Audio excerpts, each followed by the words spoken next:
Welcome to a special Huddle in Place edition of Talks Within the Nine-Sided Circle with your hosts, Noor Kyle and Mushtaq Ali. Hi, everyone, and welcome to Huddle in Place with the Nine-Sided Circle. This is our April 13th episode, so we're on episode 21. That means we've been doing this for 21 days, and we've had our sessions on Sundays as well, so we're over 3 weeks now. And I'm your host, Noor Kyle, along with your other host, Mushtaq Ali. Yeah, and I'm in Los Angeles, and he's in the Bay Area. I guess in terms of local stuff, one thing we have going on is that our governor is talking about having a multi-state pact, which means that multiple states are going to be working together to figure out when we can safely strategize our way back into getting out of sheltering in place. And this needs to be a coordinated effort because we are so intertwined. And unfortunately, our federal government has not really been coordinating with scientists on this. So local governments have to take this into their own hands, especially on the state level. Yeah, which should make the states' rights people very, very happy. It's just funny how, it depends on the circumstances and the values that come into play. And right now, it's very important for us to make sure that our governors who really know what is needed on the ground, for the most part, the ones that have been doing their jobs well, they're the ones who need to take the reins right now, because unfortunately, the president is not willing to do that, not in the way that we need. So, speaking of the president and dysfunctional government, we wanted to talk today about supporting the United States Postal Service. And say more, Mushtaq.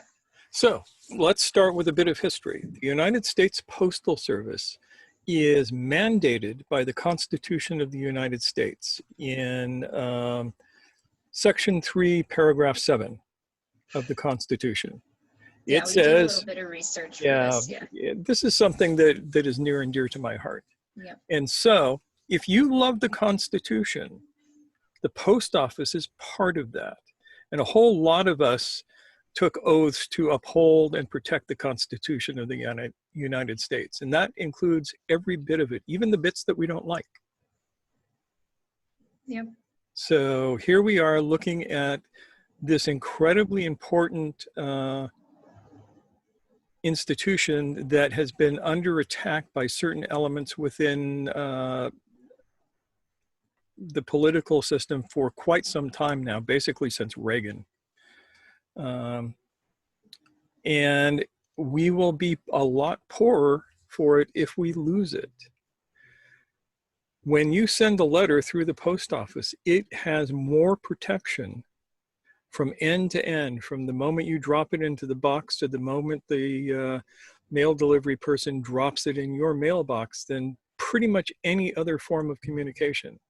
You go to prison if you mess with the mail. And we forget that. It's one of the things that made our country great, the ability to communicate with each other across vast distances for not too much money. Yeah.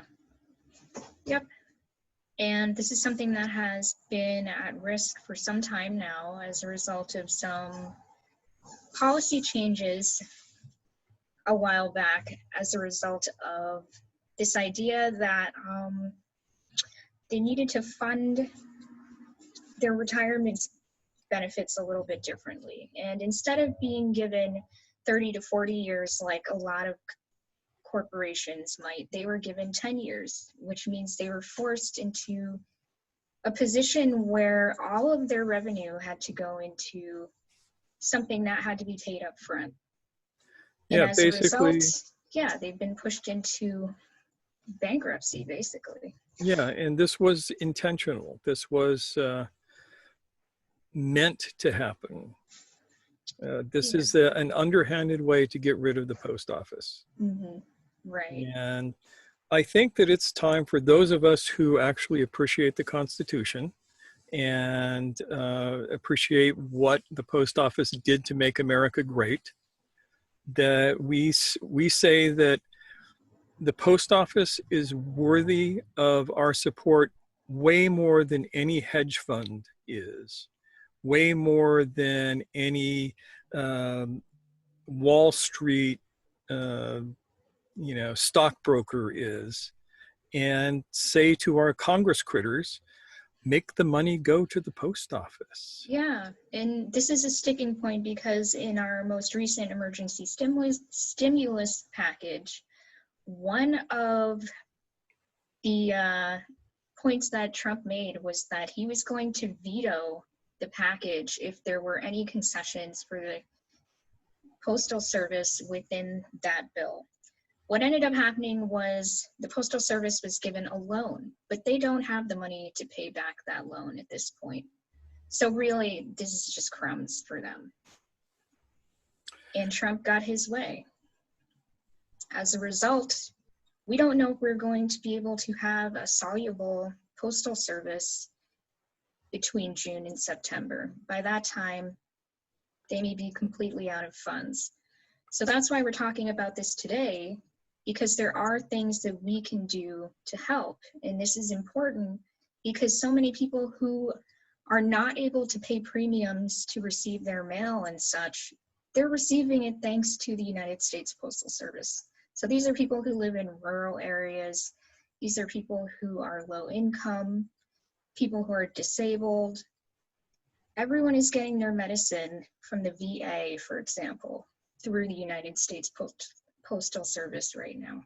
And from pharmacies like me. Yeah. And so without this service, we won't even get our Amazon packages necessarily, not in a timely manner, because the last mile service that the USPS provides helps us get our Amazon packages. Everything is tied together. It's not one or the other. And so this is about as political as we're ever going to get. But today we're doing that because we do love our Constitution. We think that it is a really good document and that everything in it is there for a reason. And the post office is in it, and you can't get around that. Our founding fathers thought that the post office was incredibly important. And I think that we need to step up and say, save the post office. Yeah. So with that said, yes, as I mentioned, we have a few ideas about how we can do that, at least as Americans. I know that not all of our viewers are going to be coming from this context, but for those of us who are, it's extremely important for us to express our desire to keep this institution rolling. And for one thing, that means contacting our state representatives and our congresspeople. They need to know how we feel, regardless of where they are on the political spectrum. And it also means use the post office. Yes, You don't yeah, even have to leave your home to use the post office. right. You don't even have to leave your home to buy stamps. Usually you can buy stamps right from your mail carrier. Mhm. So, And you can certainly do that online too. yes. They have the USPS website and they sell stamps right on there and they'll be delivered to you. And they will send you boxes for free. Oh yeah, mailing boxes. Mailing boxes. They will send Yeah, you mailing boxes for free. You can order a dozen mailing boxes in various different sizes, and your postal person will deliver them to you. And then you can awesome. mail things to your friends. Like I mail things to Kyle. Yeah, Um, and yeah. at a time like this, it might be fun to mail letters to your friends. I know one of our members of the Nine-Sided Circle has been doing that recently in Australia, so certainly we could do that here as well. I Yes. have another friend who's sending postcards out to anyone who offers their Facebook email to her via private message on Facebook. So this is one way that we can be activists while also doing something that is really befitting this time of quarantine when we're all separated from one another. Yes, and somebody came up with a really good idea. You know how you get all of these postage paid envelopes in the mail? Think about filling them with something, you know, old coupons, anything like that, and mailing them back. Yeah, I mean, you're killing a couple birds with one stone there. I mean, you're sending a message that, you know, spam mail is going to get what it's given, and also you get to put a piece of mail through the system, and that helps everybody. Yep. And be kind to your postal delivery person. Yes, yeah, they're risking a lot right now by continuing to do what they do day in and day out. And I've made sure that my postal delivery person knows that I value their effort. Yeah, I mean, a lot of people leave holiday treats for their postal worker. Perhaps that may or may not be appropriate in this context, but I think a kind word says a lot. Yep. You could even send your postal service person a card. Yes. And yeah, that reminds me that for people who are concerned for health reasons about contaminated mail and such, if you want to leave your mail in the mailbox for a few hours after it's received, that's going to put you in the clear, because paper products only harbor coronavirus, you know, generally speaking, and under controlled conditions for something like 4 hours. So if you leave it there for 12 hours, you should be fine. Yeah. Yeah. So with that said, we have a couple of other things that we want to mention that don't have to do with the post office, though you could probably send somebody a letter about it.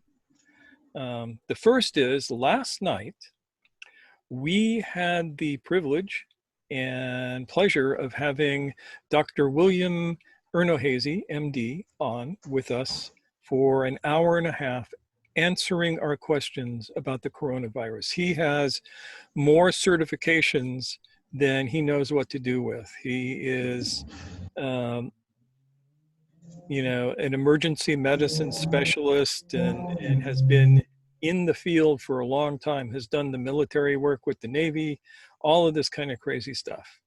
And he is working on the front lines right now. So this was a no politics, no bullshit, really nice talk that gave the straight stuff about the virus and what can be done, what is useful and what is not useful.